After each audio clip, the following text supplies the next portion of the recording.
Kazoo switcheroo. Anyone but me. By Nancy Krolik. Chapter 1. I've got it. The foot sword right toward Katie Carew. She ran towards the ball, reached out her hands. Oomph. She missed it completely. You took your eyes off it again. Katie's best friend, Jeremy Fox, sat, toggling up to her. He pushed his thin wire glasses higher up on his nose and right his hands through his curly brown hair.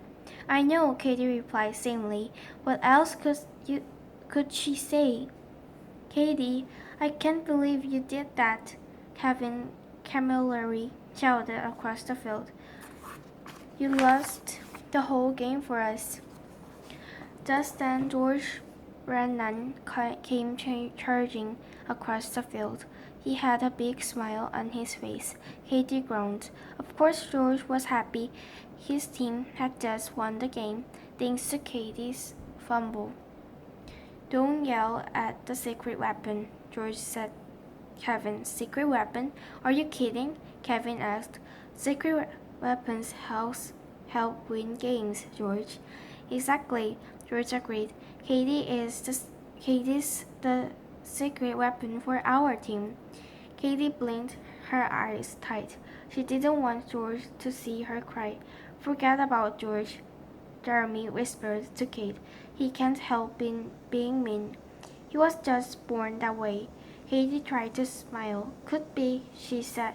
The truth was, Katie wasn't really sure why George was nasty to everyone in Class 3A. Most new kids try to make friends, not George. He tried to take enemies. Just then, Katie's other best friend, Sujani Locke, ran across the playground to them. Let's go play on the monkey bars for a while, she suggested, pulling Katie's and Jeremy's away from George. I'll bet I can hang upside down longer than either of you. Katie stared at Sujani. Her friend was wearing a skirt. You're going to turn upside down in that? Katie asked.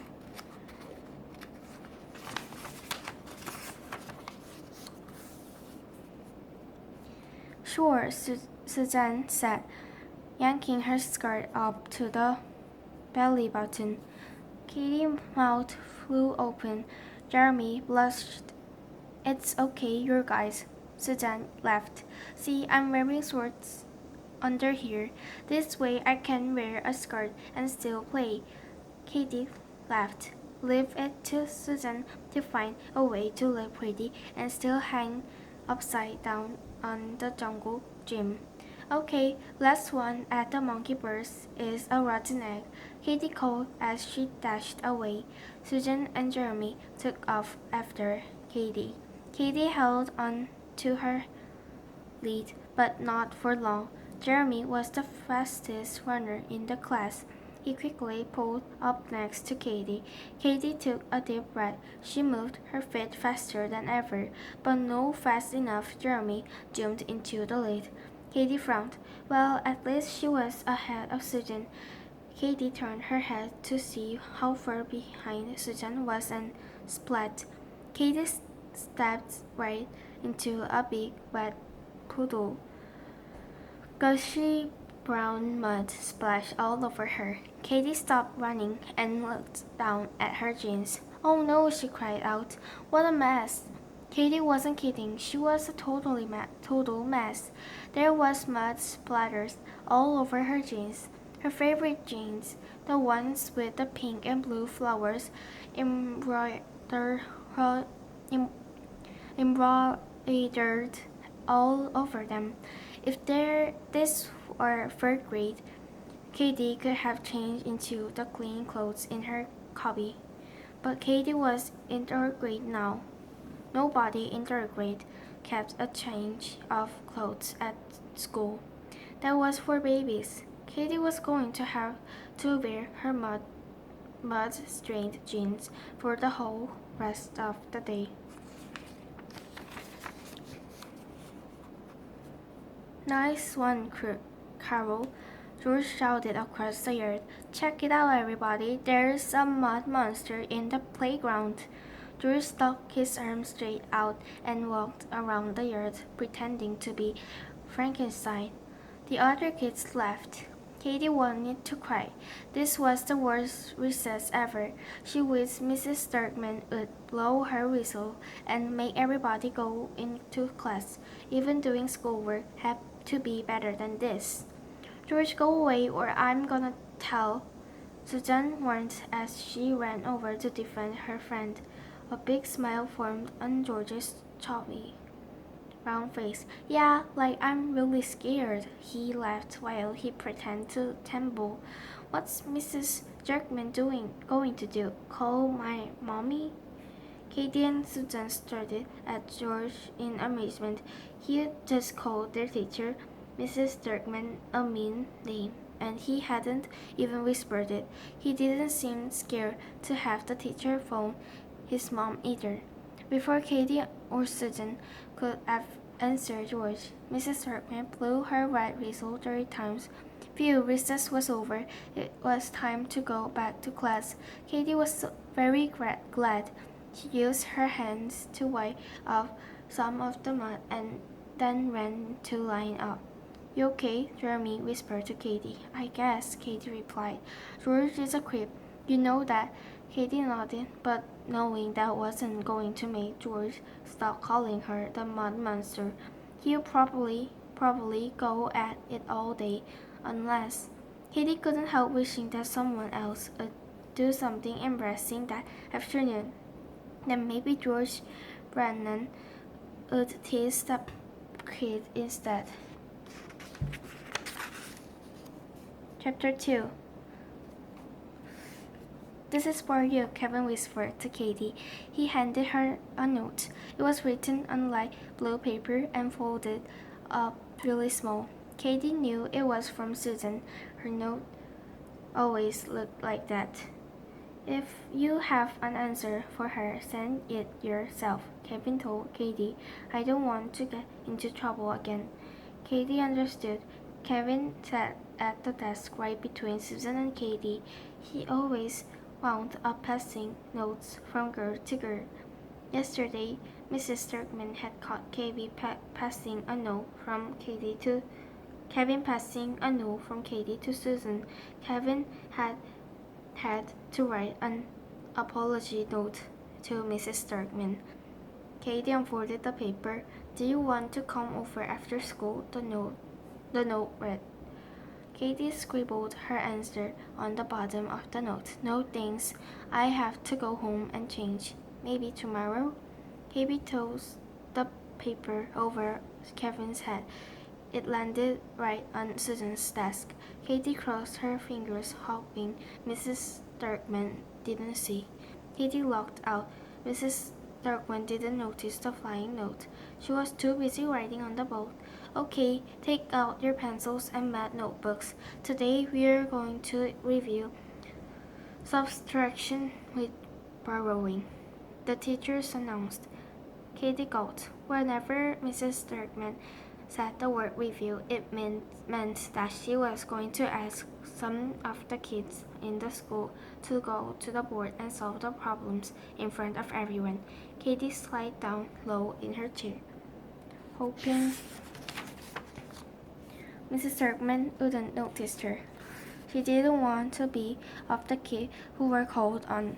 It wasn't that Katie couldn't be subtraction with borrowing. It was more than she hated being in front of whole class. I'll try one, Mrs. Dirkman, Susan volunteered. Katie sighed. Susan never worried about making a mistake in front of the whole class. She just liked being in the center of attraction. Katie wished she could be more than like that. But today, Mrs. Dirkman didn't ask Susan to come up to the board. She picked Mandy Banks, Joe Hendry, and Jeremy instead. Maddie went first. She whizzed through her problem. No surprise there. She was like a computer like it came into math. Next, it was Joe's turn. All right, Jules, Mrs. Turkman said as Joe walked up to the board. What will you get the board when you subtract 152 from 901? The wrong answer, George joked out loud. Some kids in the class giggled. Joe blushed. Katie thought it was really mean of George to joke around like that. Everyone knew Joe had a lot of trouble with math. Mrs. Turkman looked sternly over at George, but she smiled at Joe. Go ahead, she said to her. We'll try. We'll do it together. When it was his turn, Jeremy took his time solving the subtraction problem. Katie smiled. That was Jeremy, slow and steady like the tortoise in the story of the tortoise and the hare. Sometimes Jeremy's careful slowness could get kind of annoying, but not today. As long as Jerry's up there, Mrs. Turkman won't call on me, Katie thought to herself.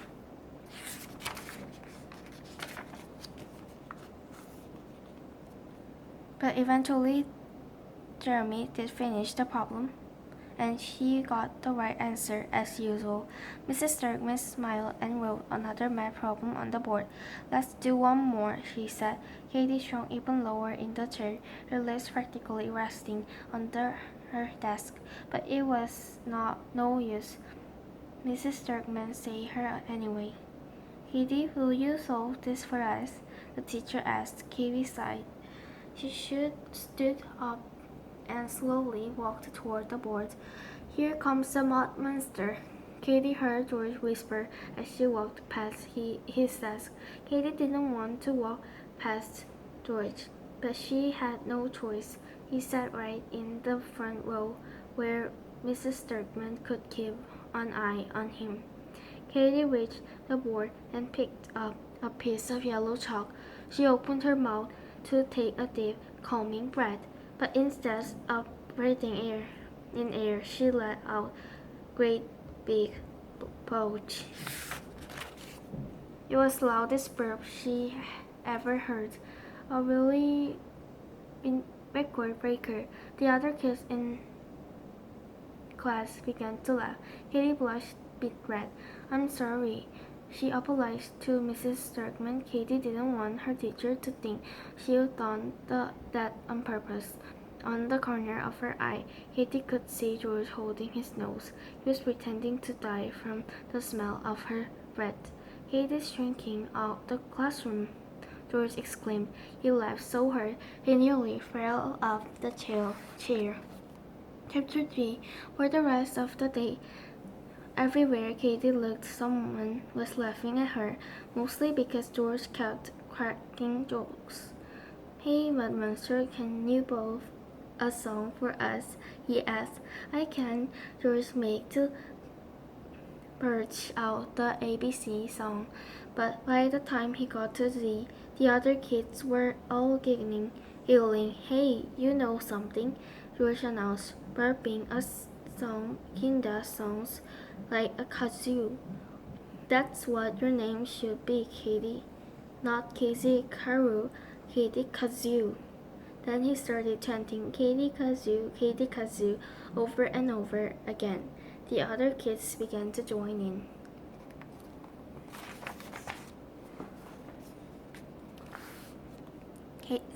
Kazoo, Katie Kazoo, Katie Kazoo, Katie Kazoo. Katie sank down in her chair. She tried hard not to cry. All right, that's enough. Mrs. Turkman scolded the class. She turned to George. I'm sending a note home to your mother. I expect you to bring it back to me with her signature. George shrugged as if he didn't care. As the afternoon went on, Katie wished the other kids would stop laughing when George teased her. He really wasn't all that funny, but she did kind of understand why the kids kept laughing. If they did, George might make fun of them next. Before school ended, Katie walked over toward the window where the hamster cage was. It was her turn to feed Speedy this week. Hamsters are so lucky, Katie thought to herself as she walked. Speedy running on his wheel, they never have bad days. Every day is just the same for them. Finally, the bell rang. The day was over. Katie grabbed her book and ran for the door. She had to make sure she was the first one out of the classroom, but it didn't matter. George caught up to Katie right away. He followed her halfway home. Katie Kazoo, I see you, he shouted. Hey, Katie, wait up. Katie could hear Jeremy calling after her as she ran toward her house. She knew he just wanted to make her feel better, but Katie didn't stop. She didn't want to hang out with Jeremy. She just wanted to get home, go upstairs to her room, and shut the door. Even that wasn't easy to do. When Katie got home, her mother was sitting on front steps waiting for her. Hey, Kate. Her mother greeted her with a special nickname. I made you some yummy chocolate chip cookies. Want some? I'm not hungry right now, Katie mumbled. She raced past her and opened the screen door. I got to get homework done. As Katie entered her room, she found her brown and white cocker spaniel, Pepper, lying on her bed. Pepper picked up his head and looked at Katie. He reached out his long pink tongue and gave her a big kiss. Katie hugged her dog tightly. Thanks, Pepper, she whispered quietly into his brown, floppy ear. At least someone isn't making fun of me today. Pepper looked up at her and smiled. Jeremy was always telling Katie that dogs couldn't really smile, but Katie was sure that Pepper could. Pepper's just a really special dog, she would tell Jeremy when he argued with her. He's even smarter than people. Now, as Pepper lay his head in her lap, Katie decided that even if her cocker spaniel wasn't smarter than people, he certainly go nicer. That night at dinner, Katie picked up at her spaghetti. She rolled the long noodles around her fork. Then she pushed the meatballs over to the side of her plate and scowled. 3 years ago, Katie had told her mother that she was a vegetarian. Her mother kept giving her meat anyway. Well, Katie was just not going to eat the meatballs, that's all. You wouldn't believe the day I had at the office, Katie's father announced as he took a bite of meatball. We have this new guy, and he was working on the computer when... Usually Katie hated it when her father took up the whole dinner talking about his accounting firm, but tonight she was happy to sit quietly and let him talk. It was better than having explained why she was so miserable. Unfortunately, her dad's story finally came to end immediately. Katie's mom changed the subject. So, Katie, what's new with you? She asked. Katie struggled. Nothing. Really? Her mom asked. Well, you sure had a lot of homework. I haven't seen you since you go home. Katie nodded slowly. I had a ton of social studies questions, she murmured. I'm not hungry. Can I be excused? Katie watched as her parents gave each other their nervous looks. They knew something was wrong. They just weren't sure what to do about it. Finally, her mom said, Sure, Kate. Go ahead, I'll clear the table. Katie stood up and walked out of the room. She opened the front door and sat on the stoop outside her house. She looked out into the darkness. Suddenly, the whole rotten day flashed in front of her eyes. She thought about missing the football and losing the game for her team. She thought about her new jeans in the hamper, all caked with mud. She thought about the birds she would let out during math. Worst of all, she thought about what George was going to do to her tomorrow. I wish I could be anyone but me, she shouted out loud. A shooting star shot across the dark night sky, but Katie was too upset to notice it.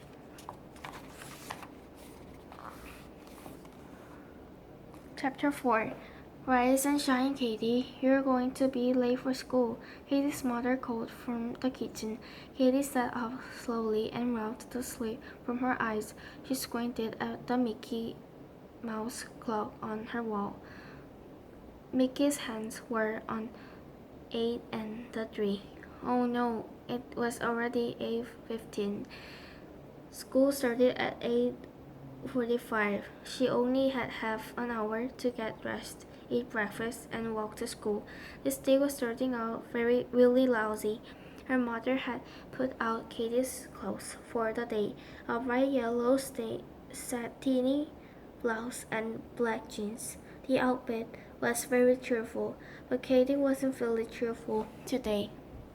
She went to her closet and pulled out a gray sweatshirt and jeans instead. That's how she felt, black, like a gray, cloudy day. As Katie came into the kitchen, her mother noticed her new outfit. Not in the mood for yellow, huh, kiddo? She asked kindly.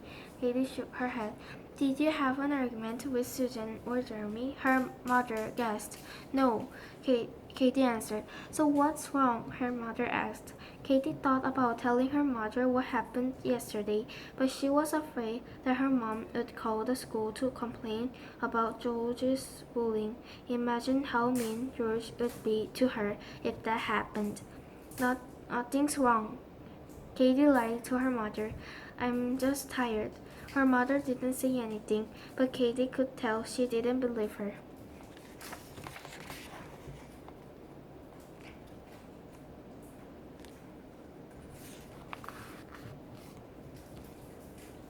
You would better eat the toast, her mother said.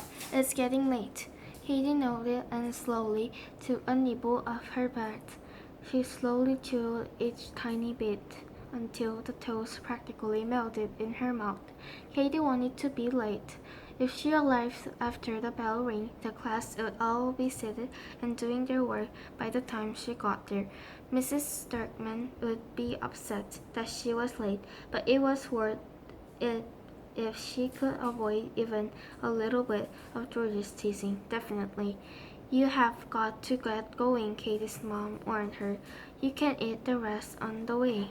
Katie didn't say answer. She slipped on her backpack and headed for the school. Have a good day, kiddo, her mother called. By the time Katie finally reached the school, everyone was inside the building. Katie stood outside by her classroom window. She watched as her classmates scrambled into their skits. Katie knew she should hurry inside, but her feet just didn't seem to want to move. Just then the wind began to blow. It started out as a slow and gentle breeze, but within seconds the wind was swirling round and round like a tornado. The weird thing was that the wild wind was only blowing around Katie. The leaves on the trees weren't moving. The bushes weren't moving. Even the flag on the flagpole wasn't moving. What was going on? Katie was really scared. She wished she were inside, away from this wind.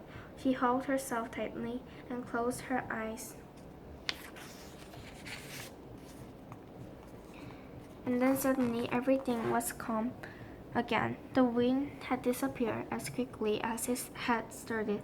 Katie stood perfectly still for a moment, waiting to see if it would start up again. Finally, when she was sure that the storm was over, Katie slowly opened her eyes. Everything seemed blurry. Katie blinked really hard. Nothing changed.